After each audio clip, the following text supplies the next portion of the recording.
Second wave के बीच virus mutation की वजह से अब युवाओं और बच्चों के लिए भी। नमस्कार, न्यूज 18 राजस्थान में आपका स्वागत है। मैं हूं आपके साथ सुमित गुप्ता। देश में कोरोना की दूसरी लहर से दहशत मची हुई है और अब तीसरी लहर का असर भी दिखने लगा है। कोरोना की जिस तीसरी लहर को लेकर बच्चों में जिस खतरे की आशंका जताई जा रही थी, उसकी घातक तस्वीरें दूसरी लहर में नजर आने लगी है। देश में कोरोना से ठीक हो चुके कुछ बच्चों में MIS नाम की खतरनाक बीमारी पाई गई है। इसका मतलब साफ है कि जो बच्चे कोरोना से ठीक हो चुके हैं, उन बच्चों को ठीक होने के बाद भी एक घातक बीमारी घेर रही है। इतना ही नहीं, गुजरात के अहमदाबाद में 13 साल के एक बच्चे में ब्लैक फंगस पाया गया है। यह बच्चा भी कोरोना से ठीक हो चुका था। बच्चे में ब्लैक फंगस मिलने के बाद सबके होश उड़ गए हैं। दूसरी लहर में कोरोना ने शहरों में संक्रमण फैलाने के बाद गांवों का रुख किया है। कोरोना वायरस ने बुजुर्गों के अलावा युवाओं को चपेट में लिया और अब बच्चों पर घातक हमला कर उन्हें अपना शिकार बना रहा है।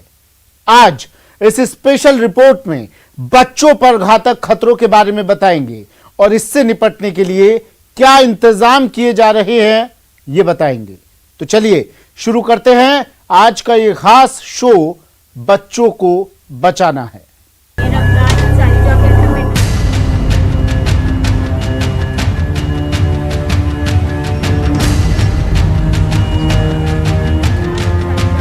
सेकंड वेव के बीच वायरस म्यूटेशन की वजह से अब युवाओं और बच्चों के लिए भी ज्यादा। दुनिया भर में बड़े बुजुर्गों पर कोरोना वायरस का खतरा बरकरार है। ऐसे में अब मासूमों पर भी कोरोना के साथ साथ कुछ और घातक खतरे मंडरा रहे हैं। इन घातक खतरों को लेकर बहुत सावधान रहने की जरूरत है। चुनौती बड़ी जरूर है, लेकिन अपने बच्चों को हमें हर हाल में बचाना है।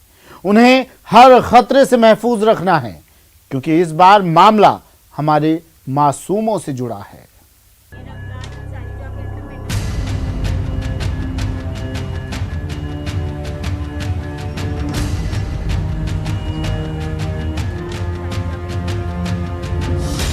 कोरोना कहर के बीच 3 चुनौतियां। कोरोना वायरस को लेकर देश एक दो नहीं बल्कि 3 बड़ी चुनौतियों का सामना कर रहा है। तीसरी लहर से पहले जो तस्वीरें नजर आ रही हैं, वो काफी हैरान करने वाली हैं। कोरोना की तीसरी लहर को लेकर सबसे ज्यादा चिंता बच्चों की है। इसके लिए महाराष्ट्र, राजस्थान, यूपी समेत कई राज्यों ने तैयारियां शुरू कर दी हैं। दूसरी चुनौती यह है कि बच्चों में कोरोना से ठीक होने के बाद MIS यानी मल्टी सिस्टम इन्फ्लेमेटरी सिंड्रोम का खतरा देखा जा रहा है। इसके बारे में आपको आगे बताएंगे। साथ ही कोरोना को लेकर तीसरी बड़ी चुनौती है ब्लैक फंगस को कंट्रोल करना, क्योंकि देश भर में इसके मरीज तेजी से बढ़ रहे हैं। अब सबसे पहले आपको बताते हैं कोरोना वायरस को लेकर बच्चों में सबसे नई और घातक बीमारी के लक्षण। कोरोना से ठीक हो रहे लोगों में ब्लैक फंगस का खतरा तेजी से बढ़ रहा है। इस बीच राजस्थान के अंदर कोरोना से ठीक हो चुके बच्चों में मल्टी सिस्टम इन्फ्लेमेटरी सिंड्रोम देखा गया। इस बीमारी के कई लक्षण हैं। राजस्थान में करीब 100 बच्चों में इस बीमारी के लक्षण देखे गए, यानी कि कोरोना की तीसरी लहर से पहले बच्चों पर बड़ा खतरा मंडरा रहा है। MIS यानी मल्टी इन्फ्लेमेटरी सिंड्रोम, इसमें कई तरह के लक्षण देखे जाते हैं। बच्चों को 3 दिन तक तेज बुखार रहता है, शरीर पर लाल चकत्ते पड़ जाते हैं, आंखें लाल हो जाती हैं, लगातार पेट दर्द और उल्टी होती है, ब्लड प्रेशर कम होने लगता है, सांस तेज चलने लगती है, दिल की धड़कन तेज हो जाती है, पेशाब का रंग लाल हो जाता है। मल्टी सिस्टम इन्फ्लेमेटरी सिंड्रोम है, वो साधारण कोविड से भी ज़्यादा खतरनाक है बच्चों के लिए। और उसका मुख्य कारण ये है कि ये शरीर के अंदर इन्फ्लेमेशन अनचेक्ड करता है, और ये इन्फ्लेमेशन जब अनचेक्ड रहता है तो ये बच्चे के दिल के ऊपर असर करता है, शॉक में चला जाता है, खून का सर्कुलेशन बंद कर देता है। साथ ही कोएगुलोपैथी यानी कि खून में थक्के बनना और वो थक के शरीर के दूसरे ऑर्गन्स को डैमेज करने लगते हैं। कोरोना से पीड़ित बच्चों के इलाज में जुटे डॉक्टर्स का कहना है कि कोविड से ठीक होने के कुछ समय बाद कुछ बच्चों में मल्टी सिस्टम इन्फ्लेमेटरी सिंड्रोम पाया गया है। राजस्थान में इस बीमारी से करीब 100 बच्चे पीड़ित हैं। सबसे ज्यादा 25 बच्चे जयपुर में हैं। जोधपुर में 13 बच्चे इस बीमारी से पीड़ित पाए गए हैं। राजस्थान के कुछ और शहरों में भी ऐसे केस पाए गए हैं। डॉक्टर्स के मुताबिक ये बीमारी कोरोना से ठीक हुए बच्चों में 1 से 1.5 महीने में देखने को मिल रही है। ये MIS-C है, multi organ inflammatory syndrome type की डिजीज़ है बच्चों में। इसके अंदर बॉडी के बहुत सारे अंग एक साथ इन्वॉल्व हो सकते हैं और सिम्टम्स इनके कोविड लाइक होते हैं और इनमें कोई ना कोई कॉन्टैक्ट की हिस्ट्री होती है। तो बेसिकली इनका ट्रीटमेंट कोविड की तरह ही किया जाता है। साथ में डिजीज़ किस तरह की है उसके हिसाब से इसका ट्रीटमेंट किया जाता है। जयपुर में बच्चों के हॉस्पिटल JK लोन में इस बीमारी से पीड़ित 4 बच्चे भर्ती हैं, जिनमें से एक ICU में है। डॉक्टर्स का दावा है कि इस बीमारी के लक्षण ब्रिटेन में मिली कावासाकी बीमारी से मिलते जुलते हैं, लेकिन अभी साफ तौर पर कुछ भी नहीं कहा जा सकता। राहत की बात यह है कि समय पर लक्षण पहचान कर इलाज शुरू कर दिया जाए तो 5 से 6 दिन में इसे पूरी तरह ठीक किया जा सकता है। लेकिन इसके लिए कोरोना से ठीक हुए बच्चों पर लगातार निगरानी रखनी होगी।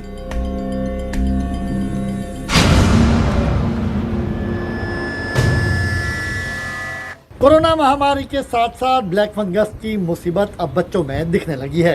अहमदाबाद में ब्लैक फंगस का पहला मामला सामने आया है। यहाँ एक निजी हॉस्पिटल में कोरोना का इलाज कराने के बाद बच्चे की रिपोर्ट नेगेटिव आई तो कुछ दिनों बाद उसमें ब्लैक फंगस की पुष्टि हुई। मासूम की जान बचाने के लिए उसकी आंख के नीचे ऑपरेशन करके ब्लैक फंगस निकाला गया। अहमदाबाद के एक निजी हॉस्पिटल में बच्चों में ब्लैक फंगस के मामले ने सबको हैरान कर दिया। डॉक्टर्स की चिंता भी बढ़ गई है क्योंकि गुजरात में ब्लैक फंगस के केस बहुत ज्यादा हैं। डॉक्टर्स के मुताबिक 13 साल का बच्चा कोरोना से संक्रमित हो गया था, लेकिन इलाज के बाद वो स्वस्थ हो गया। हालांकि कुछ दिनों बाद उसे आंखों के नीचे दर्द की शिकायत रहने लगी, जिसके बाद जांच में ब्लैक फंगस की पुष्टि हुई है। डॉक्टर्स की टीम ने ऑपरेशन करके बच्चे को बचा लिया है, लेकिन वो इस केस पर रिसर्च भी कर रहे हैं। पहला केस हमने देखा है, तो उससे हमारी ये धारणा भी टूट गई है कि म्यूकोरमाइकोसिस बच्चों में नहीं होगा, ये भी हमने देख लिया है। जिस तरीके से हमें एडल्ट्स के अंदर बहुत सारे केसेस देखने को मिल रहे थे म्यूकोरमाइकोसिस के, हमने बहुत सारे कॉम्प्लिकेशंस भी देखे। यही सारी चीज़ बच्चों में भी संभव है, ये इस केस ने साबित कर दिया है। ऑपरेशन हमारी सर्जिकल टीम ने किया था। ऑपरेशन डेफिनेटली जटिल था क्योंकि बच्चे का साइनस की सर्जरी हुई, उसका तालू निकाला गया और उसके राइट साइड के ऊपर के दांत निकाले गए। ये लंबा कठिन जटिल ऑपरेशन था और उससे भी दुखदायी बात यह है कि बच्चे के लगभग 1/4 दांत निकाल देने पड़े।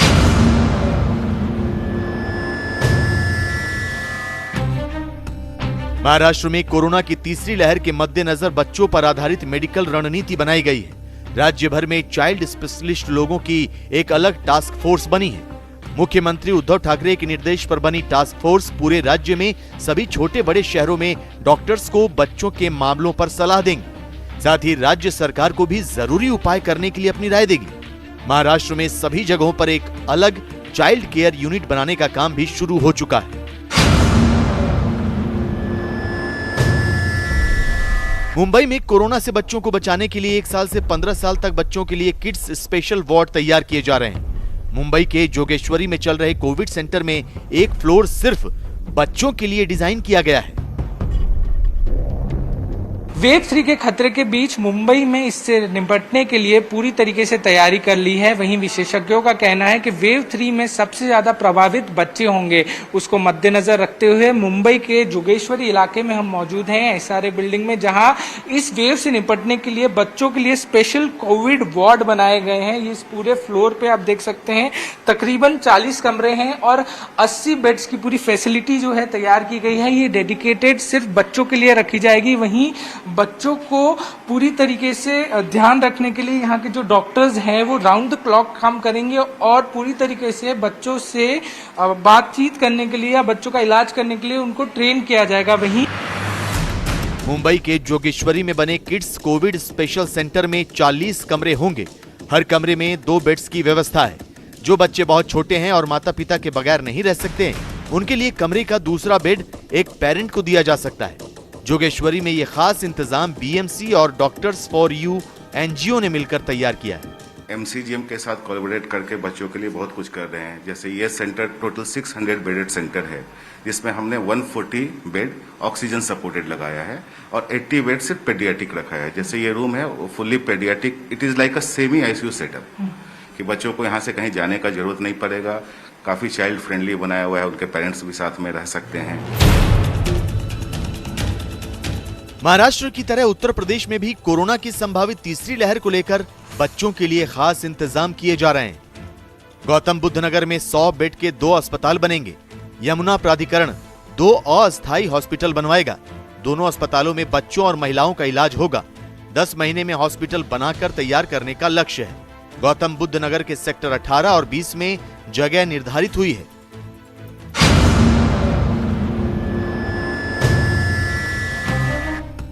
कोरोना के खिलाफ लड़ाई में Sir HN Reliance Foundation Hospital ने एक बार फिर अहम भूमिका निभाई है। रिलायंस फाउंडेशन की ओर से वर्ली में national sports club of India में 650 बेड वाला हॉस्पिटल चलाया जा रहा है।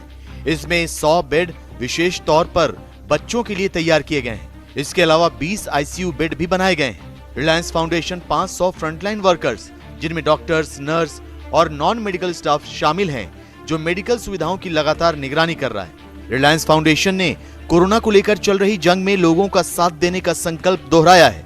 रिलायंस फाउंडेशन की चेयरपर्सन नीता अंबानी ने कहा है,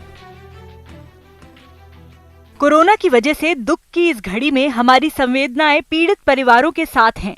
वो लोग जिन्होंने अपनों को खोया है, उनकी तकलीफें बहुत ज्यादा हैं। हम कोविड-19 के खिलाफ इस लड़ाई में वो सब कुछ करेंगे जिससे देश मजबूती के साथ इस हालात का मुकाबला कर सके। मौजूदा वक्त में कोविड-19 का सबसे ज्यादा असर युवाओं और बच्चों पर पड़ रहा है। Reliance foundation national sports club of India के अस्पताल में बेड, संसाधन और ऑक्सीजन सप्लाई बढ़ाएगा। मैं सभी फ्रंटलाइन वर्कर्स को सलाम करती हूं, जो दिन रात बिना रुके, बिना थके और समर्पित भाव से मरीजों की सेवा कर रहे हैं। हम सब एकजुट होकर इस मुश्किल पर विजय पा लेंगे। कोरोना की दूसरी लहर के लिए देश पूरी तरह तैयार नहीं था, लेकिन तीसरी संभावित लहर में बच्चों को हर खतरे से बचाने के लिए राज्य सरकारें इंतजाम कर रही हैं। हर लहर में हमें पहले से ज्यादा सावधान रहना होगा।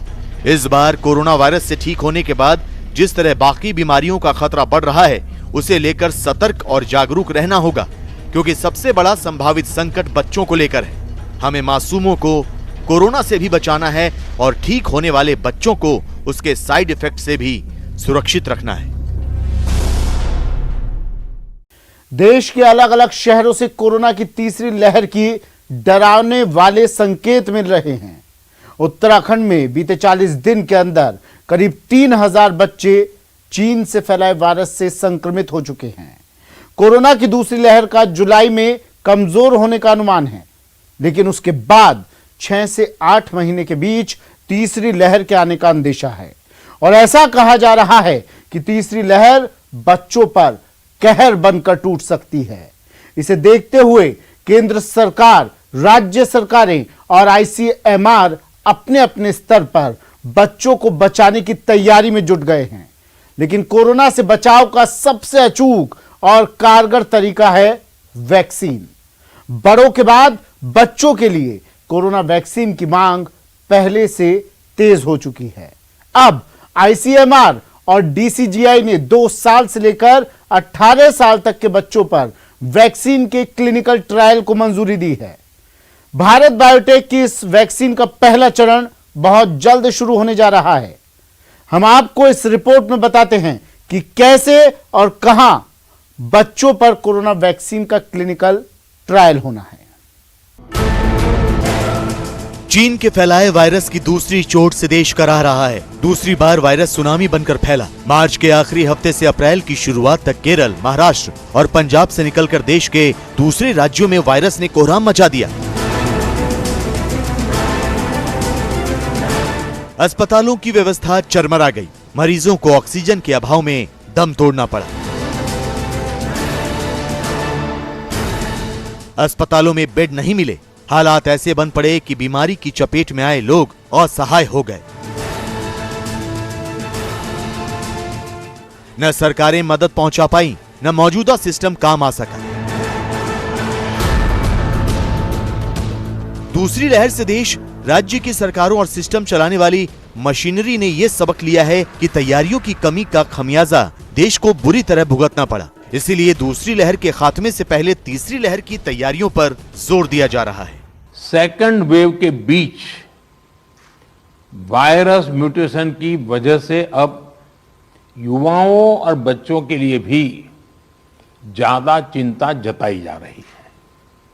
अभी तक हमारी जो रणनीति रही है, आपने जिस तरह फील्ड में काम किया है, उसने इस चिंता को उतना गंभीर होने से रोकने में मदद तो की है, लेकिन हमें आगे के लिए और अधिक तैयार रहना ही होगा।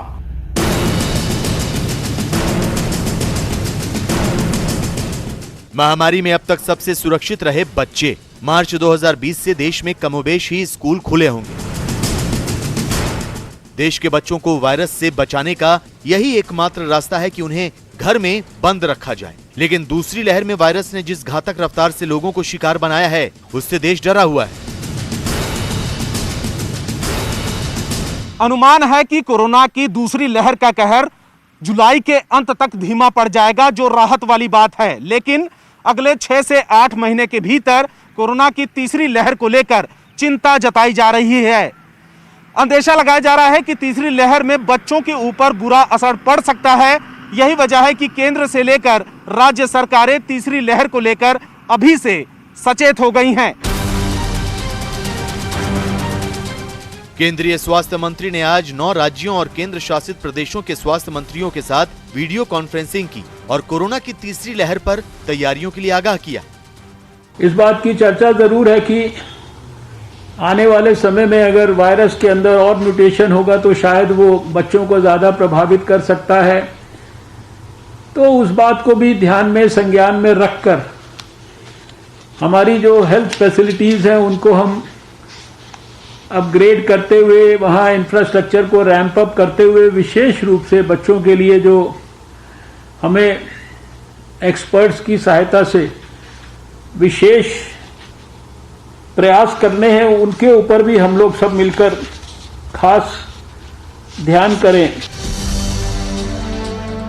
दूसरी लहर के दौरान ही बच्चों के बीच कोरोना का संक्रमण फैलने के मामले सामने आने लगे हैं। लेकिन जैसा कि अंदेशा जताया जा रहा है, अगर वैसा हुआ तो हालात भयावह हो सकते हैं। कोरोना से बचाव का कारगर तरीका मास्क पहनना और हाथ साफ रखना है, लेकिन उससे बचाव का अचूक तरीका है वैक्सीन। बच्चों के लिए वैक्सीन की मांग पहले से ही हो रही है। अब राहत की बात यह है कि बच्चों की वैक्सीन के क्लिनिकल ट्रायल को मंजूरी मिल गई। DCGI यानी drug controller general of India ने वैक्सीन के ट्रायल को मंजूरी दे दी है। थर्ड वेव में मैक्सिमम बच्चे इन्वॉल्व होने वाले हैं, ये एक प्रेडिक्शन है। होता नहीं होता वो मालूम नहीं, पर प्रेडिक्शन जो लास्ट टाइम किया था कि अडल्ट्स में ज़्यादा आएगा सेकेंड वेव में, वो सही निकला। इसलिए अपने को ये प्रेडिक्शन को सच मानना चाहिए। उसी का एक भाग है ये वैक्सीनेशन। इसी मुद्दे को लेके Bharat biotech, national viral institute और ICMR, ये तीनों ने मिलके विथ गवर्नमेंट ये स्टडी आयोजित की है, जिसको बोलेंगे फेज 2 फेज 3 का फर्स्ट पार्ट। कोवैक्सीन बनाने वाली कंपनी भारत बायोटेक ने ही बच्चों की वैक्सीन भी बनाई है। अब माता पिता की सहमति से बच्चों पर ट्रायल करके ये देखा जाएगा कि वैक्सीन कितनी असरदार है। इस वैक्सीन का ट्रायल 2 से 18 साल की उम्र के बच्चों पर किया जाएगा। 2 से 18 साल तक के बच्चे, जो कि बेसिकली पीडियाट्रिक एज ग्रुप रहता है 0 to 18 ईयर, पर इसमें से 2 साल के अंदर के बच्चों को होने के चांसेस कम रहते हैं, इसलिए 2 years to 18 years का ग्रुप सिलेक्ट किया है। इसमें 3 ग्रुप होने वाले हैं। फर्स्ट ग्रुप 2 से 6 साल तक का है, दूसरा ग्रुप जो है 6 से 12 साल तक का है, और तीसरा ग्रुप है 12 से 18 साल का। ऐसे स्टडी पर्पज से 3 ग्रुप तैयार किए हैं।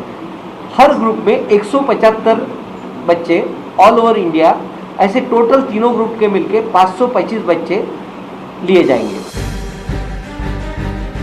2 से 18 साल के बच्चों पर कुल 3 चरण में वैक्सीन का ट्रायल पूरा होगा। फिलहाल इस ट्रायल के लिए 4 सेंटर चुने गए हैं। ये सेंटर हैं एम्स दिल्ली, इसके बाद है एम्स पटना, तीसरा सेंटर है दक्षिण में नीलोफर अस्पताल, हैदराबाद और चौथा है Meditrina institute of medical sciences Nagpur. Trial से पहले बच्चों के खून की जांच की जाएगी। जांच नतीजे डॉक्टरों के मुताबिक आने पर वैक्सीन का ट्रायल शुरू किया जाएगा। स्टडी के लिए अगर पात्र है तो वो स्टडी में लिए जाएंगे और उनको फर्स्ट डोज दिया जाएगा।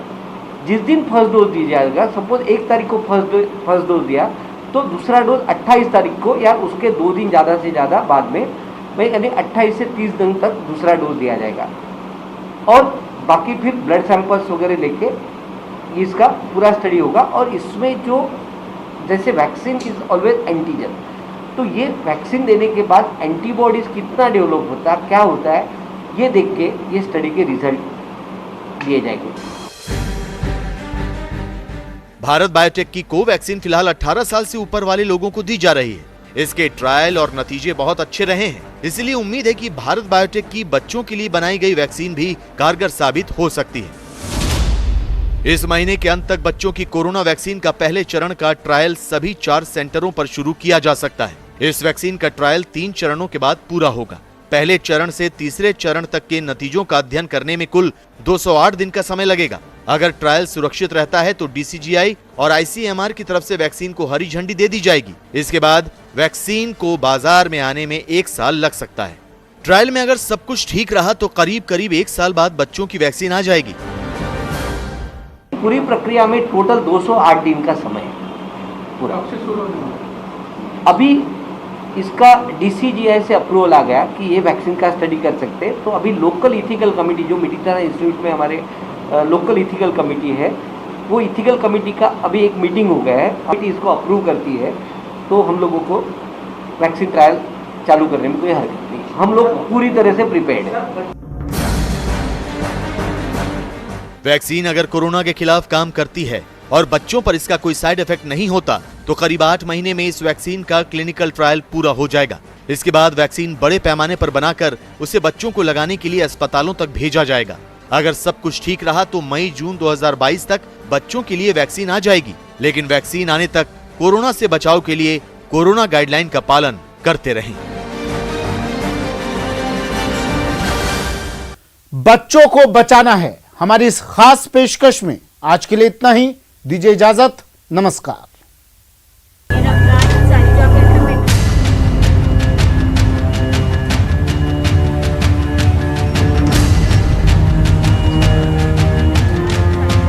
सेकंड वेव के बीच वायरस म्यूटेशन की वजह से अब युवाओं और बच्चों के लिए भी ज्यादा चिंता जताई जाती है।